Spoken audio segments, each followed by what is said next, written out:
ભવ્ય વાર્ષિક ઇનામ વિતરણ તેમજ સાંસ્કૃતિક કાર્યક્રમ યોજાઈ ગયો। સિહોરના સીતારામ હોલના પટાંગણમાં આરંભ ક્લાસીસ આયોજિત ભવ્ય વાર્ષિક ઇનામ વિતરણ અને સાંસ્કૃતિક કાર્યક્રમ લોકનેતા અને જિલ્લા પત્રકાર એકતા સંઘના પ્રમુખ અને શંખના સંચાલકના મિલનભાઈ કુવાડિયા, ભાજપના અગ્રણી જયેશભાઈ રાઠોડ, સિહોર પોલીસના હરીશચંદ્રસિંહ ગોહિલની વિશેષ ઉપસ્થિતિમાં યોજાયો હતો। આરંભ ક્લાસીસના વિદ્યાર્થી બાળકોએ ભવ્ય સુર સંગીતના સથવારે સાંસ્કૃતિક કાર્યક્રમ રજૂ કર્યો હતો અને વિદ્યાર્થીઓને મોમેન્ટો આપી બિરદાવ્યા હતા।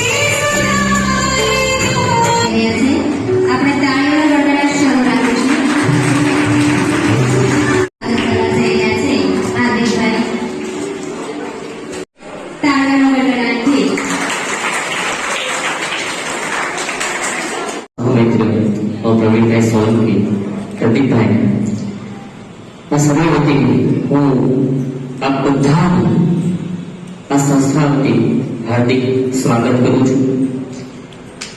આજે એમ કહેવાય કે આ સંસ્થાએ 6 વર્ષ પૂર્ણ કરી અને 7મા વર્ષની અંદર મંગલ પ્રવેશ કર્યો છે। એક નાનકડો એવો છોડ હતો, એ નાનકડા છોડને જ્ઞાન રૂપી, શિક્ષણ રૂપી છે એક પાણી ખાતર આપી અને આજે વટવૃક્ષ બનવા જઈ રહ્યું છે। તો આ સૌ વિદ્યાર્થીઓને મળ્યો છે ને એનો સાથ સહકાર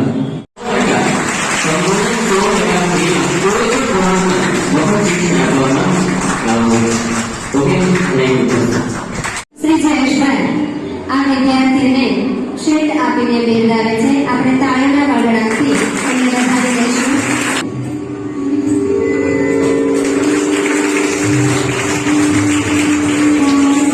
શેઠ આપીને બિરદાવશે।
ત્યારે ઉપસ્થિત તમામ વિદ્યાર્થીઓને, વાલીઓને કંઈ કહેવા જેવું લાગતું હોય મને તો જે છે આરંભ ક્લાસીસ એક શૈક્ષણિક સંસ્થા અને આજે જે આપણે કાર્ય કરી રહ્યા છીએ એમ કહેવાય ને એની એક પાપા પગલી છે। શિક્ષણની અંદર જે અમે લઈને આવવા માંગીએ છીએ, જે કરવા માંગીએ છીએ, એને જો તમને ટૂંકમાં કહું તો એક દર્શન સાથે શૈક્ષણિક કાર્ય કરવા માંગીએ છીએ, એક વિચાર સાથે શૈક્ષણિક કાર્ય કરવા માંગીએ છીએ। અને હું અવારનવાર છોકરાઓના ક્લાસમાં પણ કહેતો હોઉં છું કે દુનિયામાં સૌથી વધુ મોટી જવાબદારી કોઈ હોય ને કોઈના ખભા ઉપર તો એ ભારતીયોના ખભા ઉપર છે। મહાશક્તિ તો ઘણા બધા દેશ બધા છે અને વિશ્વગુરુ બનવાની શક્તિ જો પડેલી હોય તો માત્ર ભારતમાં છે। એટલે તમારી પર, તમારા ખભા ઉપર બહુ મોટી જવાબદારી છે।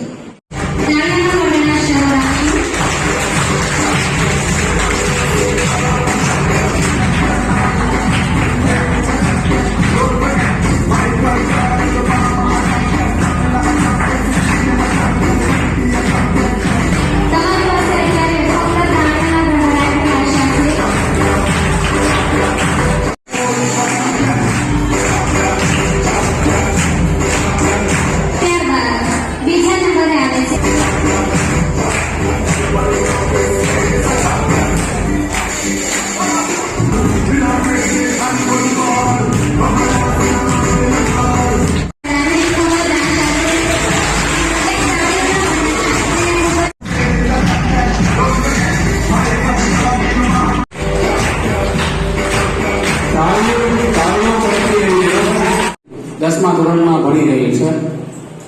હવે ટૂંકમાં અભિપ્રાય આપું તો બાળકને સ્કૂલે જવું ત્યારે ગમે કે સ્કૂલની અંદર અવનવી એક્ટિવિટી થતી હોય, બાળકને શિક્ષકો જે ભણાવે એમાં એને ગમત પડતી હોય, રસ પડતો હોય, આનંદથી ભણતી, હસતા ગાતા એ ભણતી હોય. એવી જ રીતે આરએમ ક્લાસીસની અંદર જ્યારે પણ 5 મિનિટ મોડું થાય ને એટલે મને તરત મારી દીકરી કહે તમે ફટાફટ તૈયાર થઈ જાઓ, મારે મોડું થાય.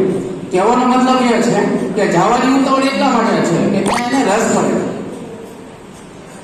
અને આ વસ્તુ એક સ્વામી વિવેકાનંદનો એક પ્રસંગના આધારે હું સમજાવવા માંગુ છું કે સ્વામી વિવેકાનંદે શિકાગોની અંદર ધર્મ પરિષદની અંદર પોતે હિન્દુ ધર્મ તરફ પ્રતિનિધિત્વ કરવા માટે એ ગયા હતા. ત્યાં ધર્મ વિશે હિન્દુ એમાંય પણ સરે ખૂબ સરસ અભ્યાસ કરાયો હતો અને 10મામાં તો પછી કોરોના થોડોક હતો અને વયો પણ ગયો હતો. એટલે 10મું તો અમે પૂરું ભણ્યું તો અને યાદ છે કે પહેલા દિવસે તો એક જ આવી હતી ક્લાસીસમાં, બીજું કોઈ આવ્યું પણ નહોતું. પણ જેમ જેમ ક્લાસીસ શરૂ થતા તેમ બધા આવતા ગયા અને બધા સાથે ભણવાની પણ મજા આવી ને બધા જ સરે ખૂબ સારું ભણાવ્યું અને અભ્યાસમાં પૂરું. અને જ્યાં સુધી યાદ છે ત્યાં સુધી ગણિત તો અમે 5 થી 6 વાર આખું ગણ્યું હશે પહેલેથી લઈને છેલ્લે સુધી. અને જ્યારે કાલે પેપર હોય ને તેની પહેલા દિવસ સુધી સરે મારો સાથ આપ્યો છે. અને 10મામાં જ્યારે પણ મારું ઓછા માર્ક આવતા ને હું પાછી પડી જતી ને ત્યારે બધા મીન્સ કે સરે મને કીધું છે કે આવી રીતે મહેનત કરો અને મારો માર્ક આપ્યું છે. એટલે હું બધા સરને થેન્ક યુ કહેવા માંગીશ. Thank you.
માર્ગદર્શન લીધે અને મારી મહેનતના પરિણામ સ્વરૂપે એસએસસી બોર્ડમાં 2021-22માં 99.80 પીઆર સાથે મારી સ્કૂલમાં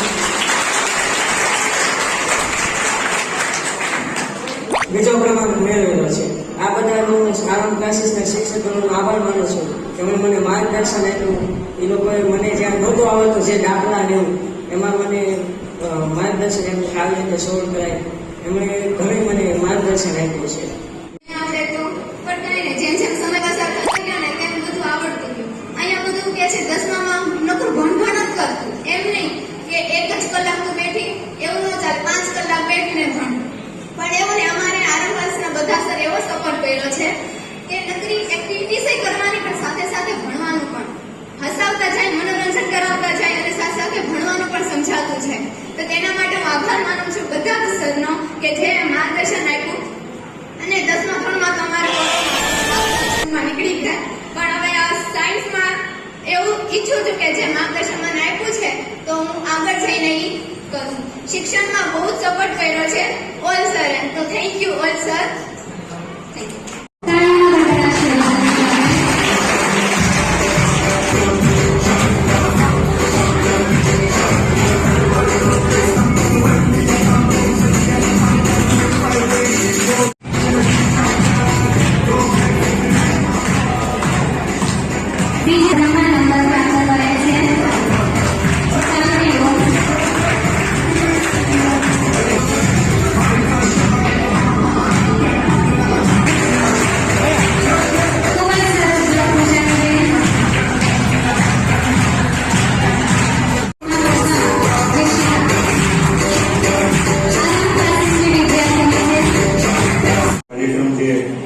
સંચાલકો દ્વારા જે કરવામાં આવ્યો છે એનાથી વિદ્યાર્થીઓને ભણતરમાં મદદ થશે, એમને થશે કે અમે કંઈક કર્યું છે, અમે જે એચીવ કર્યું છે, બીજા વિદ્યાર્થીઓને પ્રેરણા મળશે કે એમને પણ આગળ આવવા માટે અથવા તો પ્રોત્સાહન કરવા માટે શું કરવું એ માટે થઈને એમને પણ પ્રેરણા મળશે. આ તકે મને બોલાયો, આપ સૌનો ખૂબ ખૂબ આભાર. Thank you very much. છેલ્લા ઘણા સમયથી આરોગ્ય ક્લાસીસની અંદર ગુજરાતી વિષય ભણાવવાની મને તક મળી છે. એમાં વિદ્યાર્થીઓની પ્રગતિમાં ખૂબ સહયોગ અને સહકાર આપી શકીએ એનાથી વિશેષ બીજી અમારા માટે કોઈ આનંદની વાત ન હોય. જે કોઈ વિદ્યાર્થી એ આનંદ ક્લાસીસમાં અભ્યાસ કરે અને શિક્ષકોના માર્ગદર્શન નીચે ખૂબ સરસ જીવનમાં આગળ વધે અને પોતાની પ્રગતિ કરે ત્યારે દરેક શિક્ષક એના માટે ગર્વ અનુભવતો હોય. જે આજે તમે બધાએ જોયું હશે કે જે 10મા ધોરણના વિદ્યાર્થીઓ ખૂબ સરસ મજાના માર્ક લાવી અને એમના વાલી પણ અહીંયા ઉપસ્થિત છે, તો બધા માટે ખૂબ ગર્વની વાત કહેવાય. વધારે એવા મહેમાન શ્રી મિલનભાઈ કુવડિયા, જયેશભાઈ તથા અમારા સ્ટાફ ક્ષેત્રની અંદર, શિક્ષણ ક્ષેત્રની અંદર મારી સાથે જોડાયેલા અને અહીંયા ઉપસ્થિત ઘણા બધા વાલીઓ જે અમને હર હંમેશ સૂચન કરતા હોય છે, એવા દરેક વાલીશ્રીઓ અને વિદ્યાર્થીઓનો અત્રે આ કાર્યક્રમને અંદર તમે પધારેલ એ બદલ તમારો ખૂબ ખૂબ આભાર માનું છું. અહીંયા મુખ્ય મહેમાન તરીકે ઉપસ્થિત જયેશભાઈ અને મિલનભાઈ, નાનામાં નાનો કાર્યક્રમ હોય તમે એક વખત ખાલી સાહેબને રિક્વેસ્ટ કરો એટલે સાહેબ જ્યારથી હું જોતો હોઉં છું ત્યારથી નાનામાં નાનો કાર્યક્રમ હશે તો સાહેબ ચોક્કસ ને ચોક્કસ હાજરી આપે છે અને દરેક વ્યક્તિનો ઉત્સાહ વધારે છે. અને આ લાગણી અને માંગણીને તમે બધા અહીંયા માન આપીને પધાર્યા એ બદલ તમારો સંસ્થા અને પરિવાર વતી ખૂબ ખૂબ આભાર માનું છું. અને આવો ને આવો જ તમારો સાથ સહકાર મળતો રહે એવી અપેક્ષા સાથે આ કાર્યક્રમ પૂર્ણ જાહેર કરીએ છીએ. દરેક વિદ્યાર્થીઓ અહીં રોકાશે, બરાબર, અને અહીંયા કાર્યક્રમની અંદર પણ અમારો સાથ આપ્યો એવા અમારા દરેક સ્ટાફના શિક્ષક મિત્રોનો પણ ખૂબ ખૂબ આભાર.